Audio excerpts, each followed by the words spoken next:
நம்ம சேனல்ல பயோகிராஃபிலாம் பார்க்குறோம். அந்த வகையில் இன்னைக்கு யாரோடைய பயோகிராஃபின்ட்டு எல்லாரும் தான் போச்சு கெஸ் பண்ணியிருப்பீங்க. ஆமாங்க, நயன்தாரா விக்கியை பற்றி தான் எல்லாரும் இந்த வீடியோவில் பார்க்க போகிறோம்.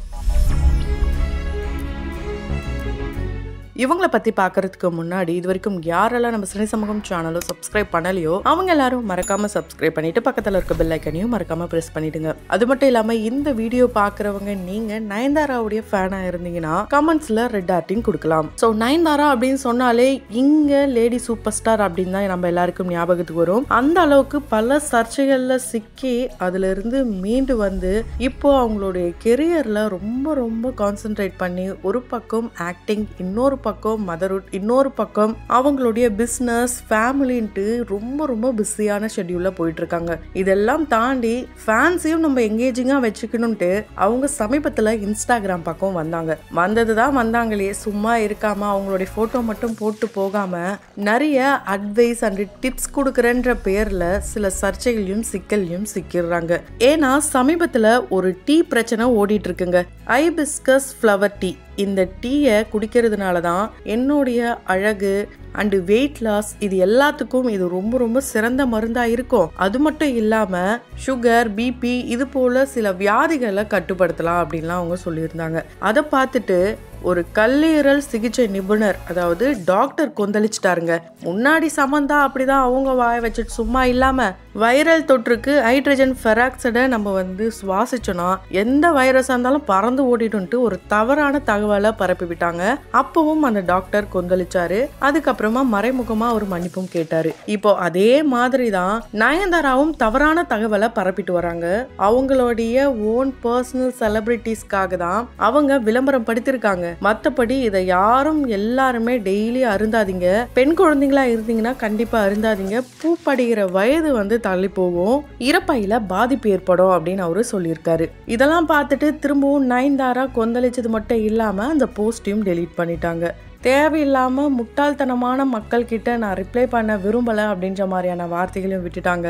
இதெல்லாம் தாண்டி அவங்க நிறைய சர்ச்சைகள்ல சிக்கியிருக்காங்க. இப்போ அம்பானி வீட்டு குடும்பம் தான் பேசும் பொருளா மாறிச்சு அனந்த் அம்பானியோடைய திருமணத்து மூலியமா.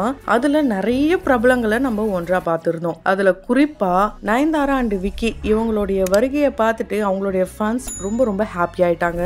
குறிப்பா பிரஸ் பர்சன்ஸ் எல்லாருமே ரொம்ப ரொம்ப ஹாப்பி ஆயிட்டாங்க. நயன்தாரா அண்ட் விக்கி ரெண்டு பேரும் சேர்ந்து போட்டோக்கு போஸ்ட் கொடுக்க சொன்னா அவங்க குடும்பத்தை பிரிக்கிற வகையில மேம் நீங்க மட்டும் சிங்கிளா நின்று கொடுங்க இப்படின்னு அவங்க சொன்னது மட்டும் இல்லாம விக்கி அதனால நயன்தாராவுடைய கையெல்லாம் உதறிவிட்டு தனியா போய் நின்ன கதையை கூட நம்ம பார்த்திருந்தோம். நயன்தாரா இங்க தமிழ் பிலிமான ஐயா படம் மூலியமா என்னதான் ஒரு குடும்ப குத்துவிளக்கு அறிமுகமாக இருந்தா கூட அவங்க கொஞ்சம் ஃபேமஸ் ஆனது சந்திரமுகி படம் மூலியமான்னு கூட சொல்லலாம். ஏன்னா அங்க ஜோதிகா கூட சேர்ந்துதான் நடிச்சிருப்பாங்க. அதே மாதிரி பல வருஷத்துக்கு அப்புறமா அம்பானி ஃபேமிலியோட ஃபங்க்ஷன்ல தான் இப்போ சேர்ந்து போட்டோஸை எடுத்திருந்தாங்க. அது மட்டும் இல்லாம அப்போ நயன்தாரா நல்லா சப்பியா கியூட்டா இருந்தாங்க. அப்ப இருந்த நயன்தாராவை நிறைய பேருக்கு பிடிச்சிருக்கும். நயன்தாராவுடைய கெரியரை first innings and second innings அப்படின்னே பிரிக்கலாம். இந்த ஃபர்ஸ்ட் இன்னிங்ஸ்ல பல காதல் சர்ச்சையில சிக்கி தவிச்சாங்க. அதே மாதிரி நிறைய தவறான முடிவுகள், ஸ்டூப்பிடான திங்லாம் அவங்க பண்ணதை அவங்களே ஒரு இன்டர்வியூல சொல்லியிருப்பாங்க. அது என்னன்னு கேட்டீங்கன்னா சிம்புவுடைய காதல் பிரச்சனை. கண்டிப்பா எல்லாருக்குமே தெரிஞ்சிருக்கும். அவங்க ரெண்டு பேரும் நெருக்கமா இருந்த புகைப்படங்கள்லாம் சோசியல் மீடியால வைரல் ஆகி அது ஒரு பக்கம் ஸ்ப்ரெட் ஆச்சு. அதுக்கப்புறம் பிரேக்கப் ஆயிட்டாங்க. இதுக்கு சிம்புவும் விளக்கம் கொடுத்திருப்பாரு ஒரு இன்டர்வியூல. நாங்க என்னதான் பிரேக்கப் ஆயிருந்தாலும் இப்ப எங்கேயாவது பார்த்தோம்னா ஹாய் ஹலோ அப்படின்னு சொல்ற அளவுக்கு இருக்கும்பா அப்படின்ட்டு அவங்க சொல்லியிருந்தாரு. அதே மாதிரி பிரபுதேவா மாஸ்டருடைய நேம அவங்களுடைய கையில பச்சை குத்தி அது social media and newspaper மீடியான்ட்டு இப்படி எல்லா பக்கமும் ரொம்ப வைரலா போயிட்டு இருக்கும் போது பிரபுதேவா அவர்களுடைய முன்னாள் மனைவி நயன்தாரா என் கையில கிடைச்சாங்கன்னா ஒரு தவறான வார்த்தையை பயன்படுத்தி நான் அவங்களை அடிச்சிருவேன் அப்படின்லாம் சொல்லியிருப்பாங்க. அதனால ரொம்பவே அப்செட் ஆகி மன உளைச்சல்ல ஆளாகின நயன்தாரா நமக்கு இது எதுவுமே வேண்டாம் அப்படின்ட்டு அதுவும் பிரேக்கப் ஆயிடுச்சு. ஆள் அட்ரஸே காணாம போயிட்டாங்க அப்படின்னு தான் நிறைய பேர் நினைச்சிட்டு இருந்திருப்பாங்க. ஆனா அவங்க பில்லா, வில்லு இது போல படங்கள் மூலமா ரொம்ப ரொம்ப கிளாமரை காட்டி அது ரொம்ப வைரலா பேசப்பட்டுச்சு. அதுக்கான விளக்கத்தை கூட சமீபத்துல பேசின ஒரு இன்டர்வியூல கூட சொல்லியிருப்பாங்க. என்ன சொல்லியிருப்பாங்கன்னா, இது வரைக்கும் என்னுடைய கெரியர்ல நான் வில்லேஜ் கேர்ள் மாதிரி தான் பண்ணியிருந்தேன். கொஞ்சம் டிஃப்ரெண்டா இருக்கணும் அப்படின்றதுக்காக தான் நான் பிகினில என்னுடைய உடம்ப கம்மி பண்ணி கொஞ்சம் கிளாமரை காட்டியிருப்பேன். இது அந்த கதைக்கு தேவைப்பட்டது அப்படின்ற ஒரு காரணத்தினால மட்டும்தான் நான் அந்த ரோலை எடுத்து பண்ணேன் அப்படின்னு அவங்க சொல்லியிருப்பாங்க. அது மட்டும் இல்லாம யாருமே அந்த ரோலை எடுத்து நடிக்கிற அளவுக்கு மற்றவங்களுக்கு தைரியம் இல்லை, கான்ஃபிடென்ட் இல்லை. ஆனா எனக்கு இருந்தது, அதனால நான் அதை பண்ணேன்ட்டு ரொம்ப ரொம்ப போல்டான ஸ்டேட்மெண்ட் கொடுத்துருப்பாங்க. ஆனா இந்த ரோலை அவங்க நடிக்கிறதுக்கு முன்னாடி அசீனை தான் போயிட்டு கேட்டிருக்காங்க. ஆனா அசீன் நோ சொன்னதுனாலதான் அது நயன்தாரா கிட்டே வந்துதான். அது மட்டும் இல்லாம இதே மாதிரி ஒரு ஆக்ட்ரஸ் இன்னொரு ஆக்ட்ரஸ், அதாவது நயன்தாராவையே ஒரு 2 நடிகைகள் இவங்க இப்படிதான் அப்படிதான் அப்படின்ட்டு அவங்களுடைய ஃபர்ஸ்ட் இன்னிங்ஸ்ல சொல்லியிருக்காங்க. என்னன்னா, குசேலன் படத்துல நயன்தாரா ஒரு ஹீரோயினா நடிச்சிருப்பாங்க. அதாவது ரஜினிகாந்த் சார் ஹீரோவா, இவங்க ஹீரோயினா படம் எடுக்கிற மாதிரியான சீக்வன்ஸ் இருந்திருக்கும். அதுல அவங்க ஒரு பாட்டோடைய ஷூட்டுக்கு ஷெட்யூல் டைமையும் தாண்டி கிட்டத்தட்ட ஆஃப் டே கடந்து தான் வந்திருந்தாங்களாம். அதை பார்த்துட்டு அங்க அவங்க கூட ஒர்க் பண்ண நடிகை மம்தா மோகன்தாஸ் இவங்க பாத்தீங்கன்னா ரொம்ப ரொம்ப கோவப்பட்டிருக்காங்க. அந்த நிமிஷம் அதை வெளிப்படுத்தலையாம். ஏன்னா ரஜினி சாருக்காக தானா. ஷூட்டிங்லாம் முடிஞ்சதுக்கு அப்புறம் ரஜினி அவர்கள் மம்தா அவர்களுக்கு கால் பண்ணி, இது போல சில மிஸ் அண்டர்ஸ்டாண்டிங்லாம் அங்கே நடந்திருக்கும், ஆனால் நீங்கள் ரொம்ப சூப்பராகவே ஹேண்டில் பண்ணியிருந்தீங்க, ரொம்ப தேங்க்யூ அப்படின்னு சொல்லியிருந்தாராம் ரஜினி அவர்கள். அது மட்டும் இல்லாமல் மாளவிகா மோகன் அவர்கள் என்ன சொல்லியிருப்பாங்கன்னா, ஒரு பெரிய ஆக்ட்ரஸ் ஹாஸ்பிட்டல் சீன் அப்போ கூட நல்லா மேக்கப் போட்டு நல்லா ஹேர்லாம் பண்ணி அந்த மாதிரியான சீக்வன்ஸ் நடிச்சிருப்பாங்க. அதெல்லாம் தேவையா, எதுக்கு எப்படி நடிக்கணும் தெரியாதா அப்படின்ற கேள்விக்கு நயன்தாராவே விளக்கம் கொடுத்திருப்பாங்க. என் பேரை சொல்லாமலேயே ஒரு நடிகை என்னை பத்தி கமெண்ட் பண்ணியிருந்தாங்க. ஆனா அவங்க என்னை பத்தி தான் பேசுறாங்கன்னு எனக்கே தெரியும். அவங்களுக்கு நான் என்ன சொல்லணும்னு நினைக்கிறேன்னா, ஒவ்வொரு ஃபிலிம் டைப் ஒன்று இருக்கு, கமர்ஷியல் ஃபிலிம் இருக்கு.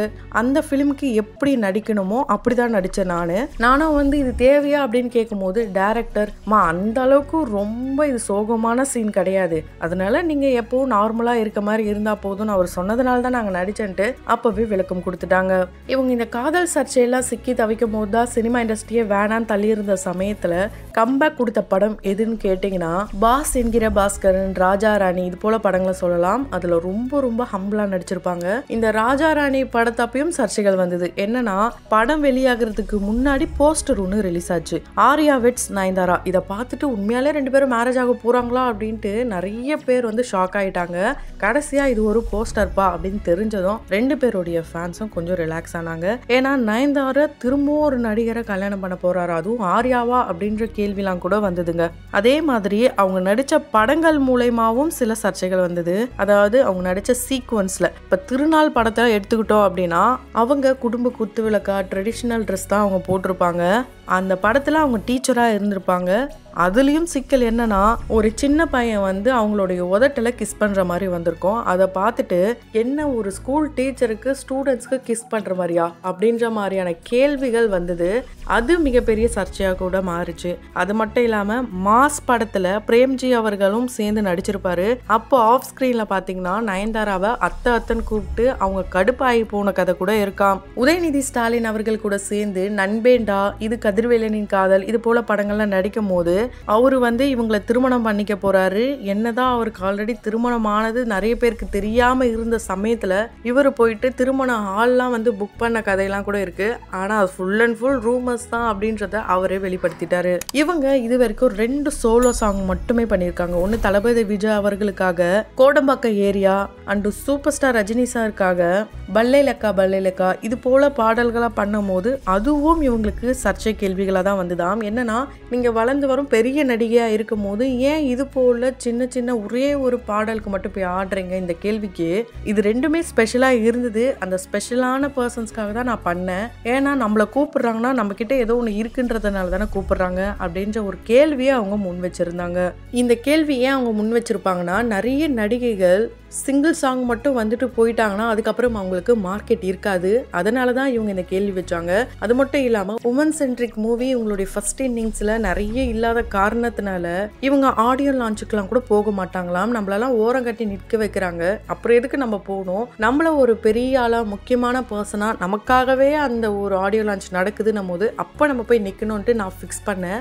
அதனால தான் நான் வந்து இப்போ வரைக்கும் செகண்ட் இன்னிங்ஸில் எந்த தப்புமே பண்ணாமல் வரேன் அப்படின்ட்டு அவங்க சொல்லியிருப்பாங்க. இருந்தாலுமே அவங்க நடித்த அன்னபூர்ணி படம் சமீபத்தில் வெளியாச்சு. அதில் பார்த்தீங்கன்னா மத ரீதியாக அவங்க வந்து காயப்படுத்திட்டாங்க அப்படின்ட்டு அவங்க மேலே சில குற்றச்சாட்டுகள்லாம் வந்தது. ஓடிடியில் ரிலீஸ் பண்ண அந்த படத்தை நெட்ஃப்ளிக்ஸ் பார்த்தீங்கன்னா டெலீட் பண்ணிட்டாங்க. இதெல்லாம் பார்த்துட்டு அந்த டீமுக்காக நான் வந்து உங்கள் எல்லார்கிட்டையும் மன்னிப்பு கேட்குறேன். யாருடைய உணர்வையும் நாங்கள் வந்து புண்படுத்தலை அப்படின்ட்டு மன்னிப்பும் கேட்டிருப்பாங்க. நயன்தாரா அவர்கள் பேய் ரோல்லாம் நடிச்சிருக்காங்க. அதாவது பேய் படங்கள்லாம் நடிச்சிருக்காங்க. சந்திரமுகியாக இருக்கட்டும், ஐரா, மாயா இது போல படங்கள்லாம் நடிச்சிருந்தாலும் அவங்களுக்கு பேய்னா பயமாம். அதே மாதிரி ஸ்ரீ ராமராஜ்யம் அப்படின்ற படத்து மூலயமா சீதையா அவங்க நடிச்சிருப்பாங்க. அந்த படத்துக்கு அப்புறம் எந்த படமும் நடிக்கக்கூடாது, அதுதான் கடைசி படம்ட்டு அவங்களே முடிவு பண்ணி நடிச்சதுக்கு அப்புறம் தான் அந்த படத்தை பற்றி ராதா ரவி அவர்கள் ஒரு மேடையில் பேசும்போது பேயா நடிக்கிறவங்களை கூட்டு வந்து சாமியாவும் நடிக்க வைக்கிறாங்க அண்ட் தவறான வார்த்தையும் ஒன்று அவர் பயன்படுத்தியிருப்பாரு. அதுக்கு அவருக்கு தான் நிறைய கருத்துக்கள்லாம் வந்து வந்துட்டு இருந்தது. நிறைய பேர் கண்டனங்களை தெரிவிச்சிருப்பாங்க. கலா மாஸ்டர் அவர்களாக இருக்கட்டும், குஷ்பு அவர்கள், இது போல் அவருக்கு க்ளோஸாக இருக்கிறவங்க, நயன்தாராவுக்கு க்ளோஸாக இருக்கிறவங்க எல்லாருமே ராதா ரவி அவர்களுக்கு கண்டனத்தை தெரிவிச்சிருப்பாங்க. அதுக்கப்புறம் திரும்பவும் 3 வருஷம் கேப் விட்டு தான் நடிக்கவும் வந்தாங்க நயன்தாரா. சரி, என்னதான் நடிச்சுட்டே இருந்தாலும் அவங்களுடைய பர்சனல் லைஃப் அப்படின்னு எடுத்துக்கிட்டோன்னா அதுவும் சர்ச்சையாக தாங்க மாறுச்சு. இந்த ஃபர்ஸ்ட் இன்னிங்ஸில் பண்ண தவறுகளை பண்ணக்கூடாதுன்ட்டு அவங்க நானும் ரவுடி தான் படம் மூலயமா இயக்குனராக அறிமுகமான விக்னேஷ் சிவன் அவர்களை அவங்க கல்யாணம் பண்ணிக்கிட்டாங்க. இந்த திருமணம் இப்போ அப்போன்ட்டு யாருமே எதிர்பார்க்காத வகையில் மீடியா யாரையுமே கூப்பிடாம ஜூன் 9, 2022 மாம்பழபுரத்தில் ரொம்ப கோலாகலமாக நடந்தது நம்ம எல்லாருக்கும் தெரியும். அப்போ கூட அதுவும் மிகப்பெரிய சர்ச்சையாக கிளம்பிச்சு. என்னன்னா 25 கோடிக்கு அவங்களுடைய திருமண வீடியோவை ஓடிடிக்கு கொடுத்துட்டு அதை நாங்கள் ரிலீஸ் பண்ண மாட்டோம், நாங்கள் டெலீட் பண்ணிடுவோம் அப்படின்ட்டு ஓடிடி நிறுவனம் அவங்க சொன்னதுனால அதுக்கான செலவிழப்பு தொகையை கூட நயன்தாரா கிட்ட கேட்டாங்க. அதனால தான் நயன்தாரா விக்னேஷ் சிவனுடைய திருமண போட்டோவை அப்புறம் அவங்களே ரிலீஸ் பண்ணிட்டாங்க. 4 மாசத்துல திரும்ப ஒரு பூகம்பம் கிளம்பிச்சு. உயிர் உலக் அப்படின்ட்டு 2 குழந்தைங்க அவங்களுக்கு ட்வின் பேபி பிறந்தாங்க. அது எப்படிங்க 4 மாசத்துல குழந்தை பிறக்கும் அப்படின்ற கேள்வி மட்டும் இல்லாம அவங்க வாடகை தாய் மூலியமா தான் குழந்தைய பெற்றுக்கிட்டாங்கன்ட்டு அது ஒரு மிகப்பெரிய பூகம்பமாச்சு. அது ஒரு பேசும் பொருளா டெபிட் ஷோ வரைக்குமே போச்சு. அதுக்கப்புறம் ஒரு சில நயன்தாராக்கு சப்போர்ட்டிவாகவும் பேசினாங்க, அப்போஸ் பண்ணியும் பேசியிருந்தாங்க. அது அவங்களுடைய பர்சனல் அண்ட் எல்லா ரூல்ஸையுமே பயன்படுத்தி தான் அவங்க வந்து இந்த முறைப்படி குழந்தைய பெற்றெடுத்தாங்க அப்படின்ட்டு நயன்தாராக்கு சாதகமாகவே முடிஞ்சது. இப்போ அவங்களுடைய குழந்தைகளான உயிரண்டு உலக் இவங்க 2 பேருக்காக தான் அவங்க வாழ்றாங்க. அவங்க 2 பேரும் கிடைச்சது ரொம்ப பெரிய பிளெஸ்ஸிங்ஸாக அவங்க நினைக்கிறாங்களாம். நியூ ஃபேஸ் ஆஃப் லைஃப்பை அவங்க என்ஜாய் பண்ணிட்டு இருக்காங்களாம். அவங்க 2 பேர் கூட சேர்ந்து இவங்க ஜாலியாக ஊர் சுற்றிட்டு இருக்காங்க. அதே சமயம் அவங்களுடைய ஃபெமினைன் அந்த நாப்கின் பேடாக இருக்கட்டும், நைன் ஸ்கின்ஸ் கேராக இருக்கட்டும், லிப்ஸ்டிக் அந்த பிராண்டாக இருக்கட்டும், ரவுடி பிக்சர்ஸ் ஓன் அவங்களுடைய ப்ரொடக்ஷன் கம்பெனியாக இருக்கட்டும், இப்படி ஆக்டிங் மட்டும் இல்லாமல் ஆல்ரவுண்டராகவே வளம் வந்துட்டு வராங்க நயன்தாரா. அது மட்டும் இல்லாமல் அவங்களுக்கு ஃபேன்ஸ்னால் ரொம்பவே பிடிக்கும். அவங்களுடைய ஃபேன்ஸை மீட் பண்ணாமல் இருக்க காரணம் என்னன்னா அவங்க என்ன பண்ணாலுமே தப்பாகுது, அதனால நம்ம எதுக்கு மீட் பண்ணணும், அதனால தான் இவங்க யாரையுமே மீட் பண்ணாமலே இருந்தாங்களாம். அறம் படம் பார்த்தீங்கன்னா அவங்களுடைய கெரியர்லேயே முக்கியமான ஒரு படம். பர்சனலாகவே அவங்களுடைய ரேஞ்சையே வேற லெவல் ஆக்குச்சு. மற்றவங்க அவங்கள பார்க்குற கண்ணோட்டமும் வித்தியாசமாக மாறுச்சு. அது மட்டும் இல்லாமல் லேடி சூப்பர் ஸ்டார் அப்படின்ட்டு அவங்கள கூப்பிட்டாங்கன்னா ஐயோ அப்படி கூப்பிடாதீங்க, எனக்கு அதெல்லாம் சந்தோஷமே இல்லை, பயமாக தான் இருக்குது, நிறைய ரெஸ்பான்சிபிலிட்டி இருக்குன்ட்டு அப்போ சொன்னவங்க இப்போ நிறைய பேர் வந்து அதை ஏற்றுக்க மாட்டாங்க. எதுக்காக என்ன லேடி சூப்பர் ஸ்டார் கூப்பிடுறீங்க, ப்ளீஸ் எனக்கு அந்த பட்டம் வேணான்னு சொல்கிற அளவுக்கு அவங்க மனநிலை மாறிடுச்சு. நயன்தாரா அவர்கள் எந்த அளவுக்கு ஒரு ஹெல்பிங் மைண்ட் பர்சன் அப்படின்னா அவங்களோட ஷூட்டிங் ஸ்பாட்டில் கூட போயிட்டு அவங்க கிட்ட உதவின்னு கேட்டால் பண்ணுவாங்களாம். அவங்களுடைய வீட்டில் கிட்டத்தட்ட 8 பேர் வேலை செய்கிறாங்களாம். அதில் ஒருத்தவங்களுக்கு 4 லட்சம் கடன் இருந்ததாம். அந்த விஷயம் நயன்தாராக்கு தெரிஞ்சு உடனடியே இதை பற்றியுமே யோசிக்காம அவங்களுக்கு காசு கொடுத்தாங்களாம். அவங்க எல்லாருமே பல வருஷமா அவங்க கிட்ட வேலை செய்கிறவங்களாம். அது மட்டும் இல்லாமல் அவங்களுடைய அம்மா, அதாவது நயன்தாராவுடைய அம்மா கோல்டு வளையல் கூட கழட்டி கொடுத்ததாகவும் இந்த விஷயத்த விக்னேஷ் சிவன் அவர்களுடைய அம்மா தான் ஒரு பிரஸ் மீட்ல சொல்லி ரொம்பவே பெருமையாக பேசியிருப்பாங்க அவங்களுடைய மருமகள் நயன்தாராவை பற்றி. நயன்தாராவும் ஆரம்ப காலகட்டத்தில் சில மிஸ்டேக்ஸ்லாம் நான் நிறைய பண்ணியிருக்கேன், யாருமே அந்த மிஸ்டேக் பண்ணக்கூடாதுன்னா அவங்களுடைய ஒர்க்கை நீங்கள் கரெக்டாக பண்ணுங்க, அதாவது நான் என்னுடைய ஒர்க்கை மட்டும் நான் கரெக்டாக பண்ணேன், எந்த இடத்துலையுமே நெவர் எவர் கிவ் அப் தான், கடவுள் உங்களுக்கு நல்ல லைஃபை கொடுப்பாரு, அதுக்கு நானே எக்ஸாம்பிள், உங்களுக்கு நீங்கள் உண்மை அர்ப்பணியாக இருங்க. எல்லாருமே நீங்கள் எது பண்ணாலுமே ஏதாவது ஒன்று சொல்லிக்கிட்டே தான் இருப்பாங்க. அதை பற்றிலாம் கேர் பண்ணாமல் நீங்கள் உங்களுடைய லைஃப்பை வாழுங்கன்ட்டு எல்லாருக்குமே இவங்க ஒரு மோட்டிவேட்டராகவும் மாறிட்டாங்க. ஸோ எங்கேயோ ஆரம்பித்த இவங்களுடைய கெரியர் இங்கே தமிழ் இண்டஸ்ட்ரி மட்டும் இல்லாமல் பாலிவுட் வரைக்குமே கலக்கிட்டு வராங்க. அந்த வகையில் நயன்தாரா அவர்களை உங்களுக்கு எந்த அளவுக்கு பிடிக்கும்ன்றத கமெண்ட் பாக்ஸில் மறக்காமல் கமெண்ட் பண்ணுங்கள். தொடர்ந்து பயோகிராஃபிலாம் பார்த்து என்ஜாய் பண்ணணும்னு நினச்சிங்கன்னா உடனே நம்ம சினி சமூகம் சேனலை சப்ஸ்கிரைப் பண்ணிவிட்டு பக்கத்தில் இருக்க பெல் ஐக்கானையும் மறக்காமல் ப்ரெஸ் பண்ணிவிடுங்க.